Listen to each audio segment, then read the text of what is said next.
Today we'll be talking about algorithms. An algorithm is a procedure or formula for solving a problem, such as how you get from place A to B in the least weight, which means the shortest distance or time, whichever one you're focusing on. We use algorithms every day without even thinking about it. For example, a recipe is an algorithm. You must follow the steps in order to get to the end product. You can't start at the end or the middle and have a successful outcome.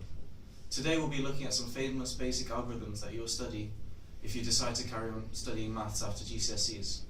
Our aim is to show you how useful applied maths can be in everyday life and how easy it is to understand.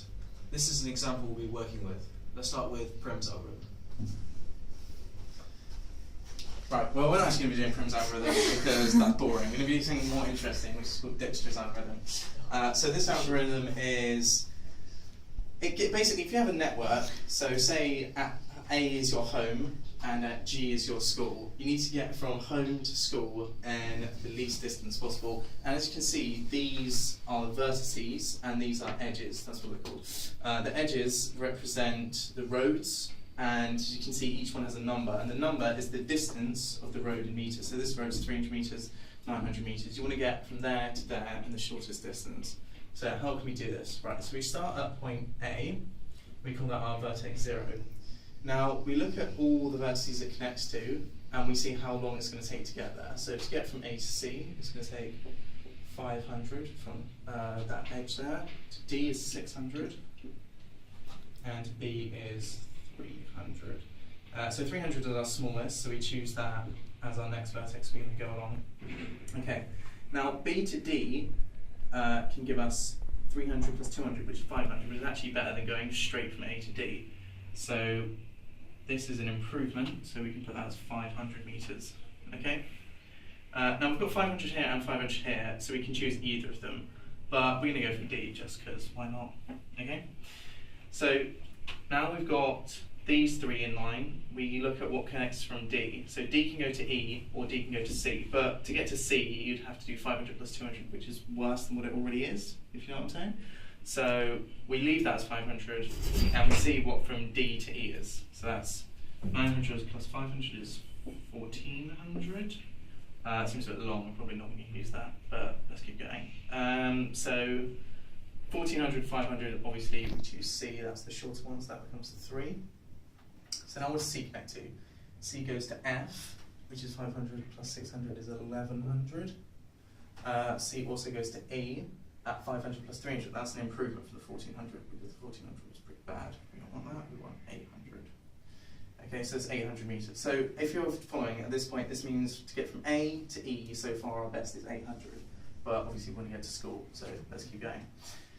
So C can also go directly to school, which is 700 plus 500 is 1200. Okay, so now we look at our points. What's the lowest? 800, 1100, 12. This is our lowest. This becomes our fourth vertex of choice. Okay, we can now see what E connects to. E goes to F, which is 800 plus 500 is 1300. That's already 1100, so we keep it as that. And finally, E can go to school directly. 800 plus 100 is 900. That's an improvement. This is looking pretty good. So that means that we can get from A to G in 900 meters, and that's our fifth vertex. And then we assign F as 6, but we don't really care about F, so it doesn't really matter. Right, so as you can see, we've now got from home to school in only 900 meters. But looking at this, we don't really know how we've actually got there.